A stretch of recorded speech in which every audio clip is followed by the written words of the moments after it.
నిజంగా వరలక్ష్మీ వ్రతం చేసుకోవాలని తాపత్రయం ఉంటే ఆ రోజు పొద్దున్న చేసేస్తాను అనకు. 4 రోజుల ముందు చదువు. అసలు ఏమేం కావాలి?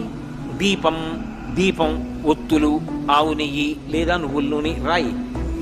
ఓ అగ్గిపెట్టి, అగరవత్తులు వెలిగించడానికి పెట్టుకోవడానికి ఏదో ఒక పరికరం, నీరాజన పరికరం, నైవేద్యం అన్ని టిక్కు పెట్టుకో. మీరు ఒక్క మాట జ్ఞాపకం పెట్టుకోండి, పూజ అన్న మాటకు అర్థం ఏమిటో తెలుసా? మీరు పీటల మీద కూర్చున్న తర్వాత పూజ ప్రారంభం కాదు.